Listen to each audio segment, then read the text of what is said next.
اگر کسی کو کہے کہ تو پیشاب پیتا ہے تو گالی لگتی ہے، اور شراب پیتا ہے تو فیشن سمجھتا ہے۔ جس کے ہاتھ میں شراب کا پیالہ ہو وہ کبھی حسینی نہیں ہو سکتا۔ کیا بات ہے، کیا بات ہے، سبحان اللہ۔ جس کی آنکھوں میں پاک ہو، جو عورتوں کے ننگے بدن کو تھلکتا ہوا اسکرین پر دیکھتا ہو، وہ کبھی علی والا نہیں ہو سکتا۔ علی پاک کو کیا جانتے ہیں؟ صرف خیبر تک، خیبر سے بھی آگے علی ہے۔ خیبر پر بس نہیں ہے علی۔ سنو علی کیا ہے؟ مولا علی فرماتے ہیں میں نے زندگی میں قصداً جان بوجھ کے کبھی اپنا سطر نہیں دیکھا۔ توجہ، رات رات پر رنگی اور بلی فلم دیکھنے والوں اور پھر نعرے حیدری، کسے دھوکہ دے رہے ہو؟ خود فریب بھی مت پڑو۔ محبت علی اتنی آسان نہیں ہے۔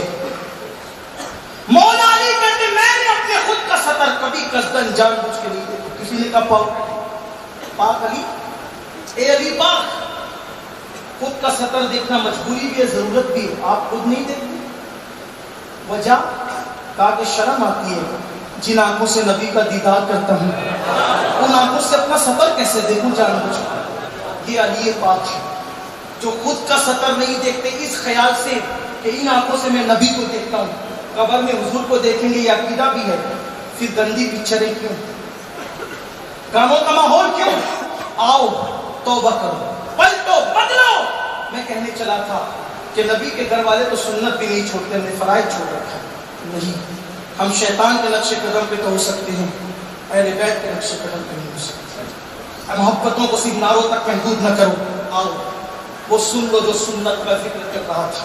کربلا، میدان کربلا، امام علی مقام نے جوان بیٹا دے دیا علی اکبر ہم شبیر پیغمبر، معصوم 6 مہینے کا لیسکر دے دیا، 19 سال کا قاسم بھتیجا سب ہٹا دیا، بھائی بھتیجے باندھے سب قربان کر دیا۔ یہ جذبہ ہے، یہ گھر بھی نہیں رکھا، گھر بھی چھوڑ دیا۔ اور گھر بھی چھوڑا تو کیسے؟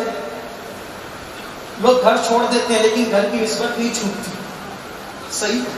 جیسے کوئی اگر باندھا سے آ کر کے جبل پور میں رہتا ہے پھر بھی کہتے وہ باندھا والے پیر صاحب، اور سو جبل پور پھر باندھا والے پیر، صحیح؟ کوئی اندور سے ممبئی چلا گیا پھر ممبئی کے لگ کہتا ہے فلاں اندوری، صحیح؟ ہندوستان میں بے شمار بزرگان دین ہے، کوئی شیرازی ہے، کوئی اجمیری ہے نا، کوئی بغدادی ہے۔ وطن چھوڑا، وطن کی نسبت نہیں چھوڑی۔ حسین تم نے کیسا وطن قربان کیا، اب تمہیں کوئی حسین مدنی نہیں کہتا ہے، حسین مدینے والا نہیں کہتا، بلکہ کیا کہتا ہے؟ حسین کربلا۔ وطن کی نسبت تک قربان کر دی۔ کیا قربانی کی؟ سب قربانی۔ آخری میں کچھ جان بھی دے دی، سجدے میں جان دے دی، حالت سجدے میں جان قربان کی، شہید ہو گئے۔ اب شہید ہوئے، ظالموں نے گھوڑوں کے ٹانپوں سے شہیدوں کی لاشوں کو کچل دیا۔ مورخین لکھتے ہیں ایک ایک شہید پر 10 گھوڑے مقرر کیے۔ ظلم کی داستان ہی ہے، ایک ایک شہید پر 10 گھوڑے، اور وہ بھی عربی گھوڑے، اور ان گھوڑوں کی ٹانپوں سے ان لاشوں کو کچلا گیا۔ لاشیں پہچان میں نہیں آتی تھی، بیویوں نے دیکھا، اور بیویاں دیکھ کر کس قدر حسرت و یاس کو پے کر بنی ہوگی۔ ان بیویوں کے خیموں کو جلا دیا، ان بیویوں کے سروں سے چادر تک چھین لی۔ استاد زمان مولانا حسن بریلوی کی کتاب آئینہ قیامت، جس کی تصدیق اعلیٰ حضرت نے کی ہے، اس کتاب میں بھی موجود ہے کہ بیویوں کی چادریں تک چھین لی، جن کے سروں کو کبھی چاند و سورج نے بھی نہیں دیکھا تھا، ان مقدس خواتین کی چادریں تک چھین لی، معصوم علی اصغر کا جھولا تک چھین لیا، سیدہ سکینہ کے کانوں سے بالیاں نوچ لی، اور ایسی اتاری بھی نہیں نوچی کہ کان کٹ گئے، کان کی لو پھٹ گئی، اور سیدانیاں کھلے آسمان کے نیچے بیٹھی، کھلے آسمان کے نیچے۔ صبح کربلا شام غریبہ میں تبدیل ہو گئی، 10ویں کا سورج، عاشور کا سورج غروب ہوا، اور 11ویں کا چاند طلوع ہوا۔ اسی کو تاریخ میں شام غریبہ کہتے ہیں، شام کربلا کہتے ہیں۔ صبح کربلا کوئی خونی کم نہیں تھی، قیامت صغرا تھی، قیامت صغرا۔ لیکن جب شام غریبہ آئی، وہ خیمے جو صبح کو جوانوں سے گجگجا رہے تھے، وہ خیمے جہاں پر نوجوانوں کی بڑی تعداد تھی، اب خیمے سونے ہی نہیں ہوئے، خیمے بھی جل گئے، اب کچھ نہیں تھا، چند بچے تھے اور عورتیں تھیں جو کھلے آسمان کے نیچے رات کو بیٹھی ہوئی تھی، چھوٹے چھوٹے بچے بے ہوش ہوتے تھے، خواتین روتے روتے بے ہوش ہوتی تھی، ایسے میں لاشیں بے گور و کفن پڑی ہوئی تھی اور ڈراؤنی آواز درندوں کی آتی تھی۔ ایسے میں حر کی بیوی نے شمر بدبخت سے کہا، عمر بن سعد سے کہا کہ تم کہتے ہو کہ ان لوگوں کو ہم قیدی بنا کر لے جائیں، جن کے ہاتھ چوبے جانے چاہیے تھے ان کے ہاتھوں میں زنجیریں ڈالنے کے پلان بن رہے ہیں، پیروں میں بیڑیاں ڈالنے کے پلان بن رہے ہیں۔ حور کی بیوی کہتی ہے کہ تم انہیں قیدی بنا کے لے جاؤ گے نا، زندہ رہیں گے تو لے جاؤ گے، چوتھا دن طلوع ہونے والا ہے، بچے بھی مر جائیں گے، پانی نہیں ہے، تھوڑا سا پانی تو پلا دو، زندہ رہ کر کے لے جاؤ گے، زندہ رکھ کر تو یزید کچھ انعام بھی دے گا تمہیں، مر جائیں گے تو کیا کرو گے، تھوڑا پانی دے دو۔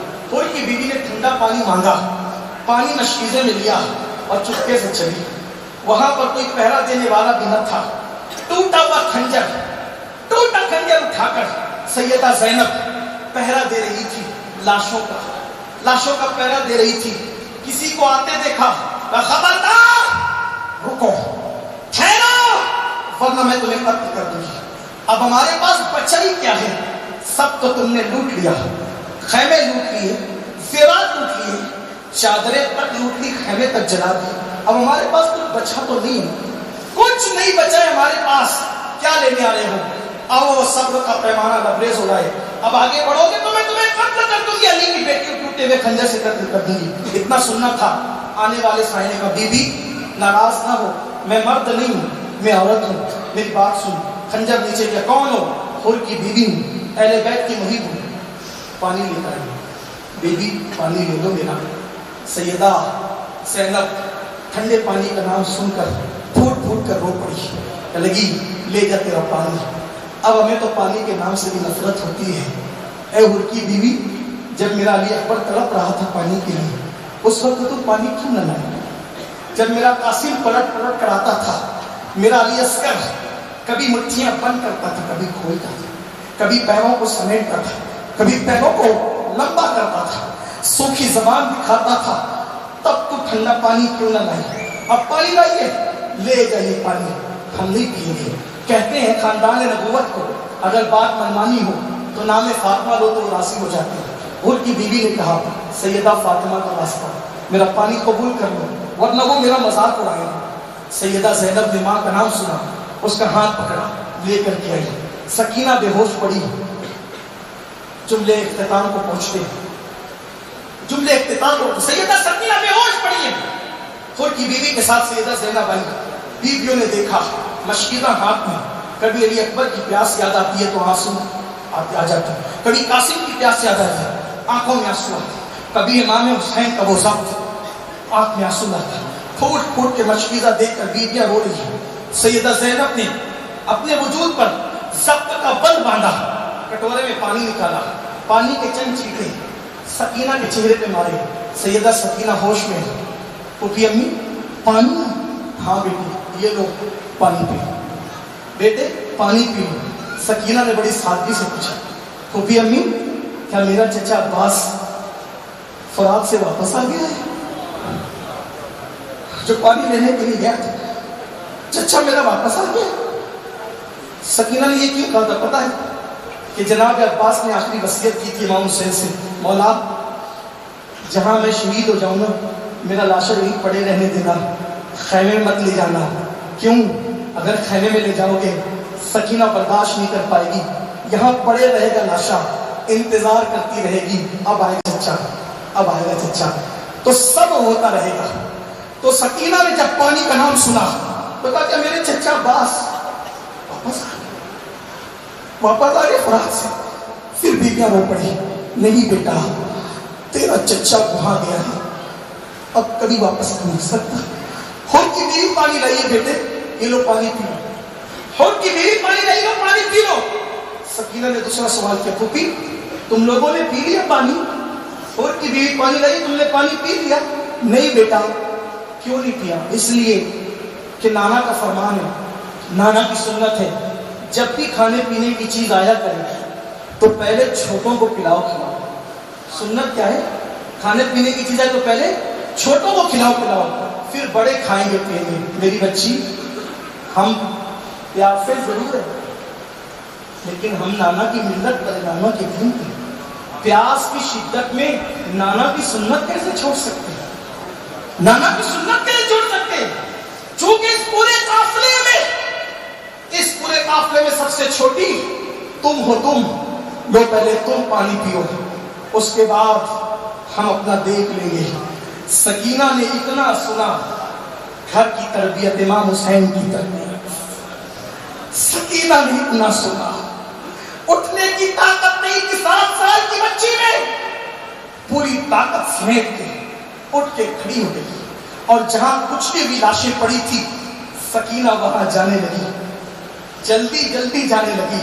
سیدہ اٹھی، میری بیٹی زینب کہاں جا رہی ہو؟ وہاں کچھ بھی لاشوں کے سوا کچھ نہیں ہے، ادھر آؤ پانی پیو، کہاں جا رہی ہو؟ سکینہ نے ایک نہ سنی، آگے بڑھی، سیدہ زینب بڑی، گود میں سمیٹا، میرے بچے کہاں جا رہی ہو؟ کہنے لگی پھوپھی کتنی جلدی بھول گئی، آپ تو کہہ رہی تھی نا کہ نانا کی سنت ہے کہ جب کھانے پینے کی چیز ملے تو پہلے چھوٹوں کو کھلاؤ پلاؤ، بعد میں بڑے کھائیں گے پیئیں گے۔ پھوپھی اماں، جب تم سنت نہیں بھول سکتی تو حسین کی بیٹی سکینہ سنت کو کیسے فراموش کر سکتی ہے؟ تم بھول گئی ہو، پورے قافلے میں سب سے چھوٹی سکینہ نہیں ہے، مجھ سے چھوٹا میرا بھیا علی اصغر ہے، پہلے میں اصغر کو پانی پلاؤں گی، نانا کی سنت ادا کروں گی، اس کے بعد میں پانی پیوں گی۔ سیدہ زینب رو کی کہتی ہے بیٹا تیرا اصغر تو اب پیاسا نہ رہا، صاف یہ کوثر کے ہاتھوں سے کب سے وہ سیراب ہو چکا ہے۔ یہ ہے اہل بیت کی زندگی اور ان کی محبت، وہ سنت نہیں چھوڑتے، 4 دن کی پیاس میں بھی ہم فرائض چھوڑ بیٹھے۔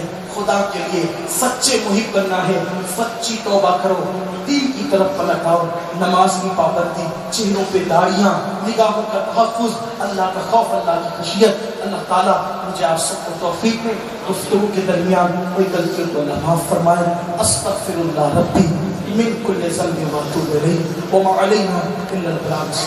صلاۃ و سلام علیہ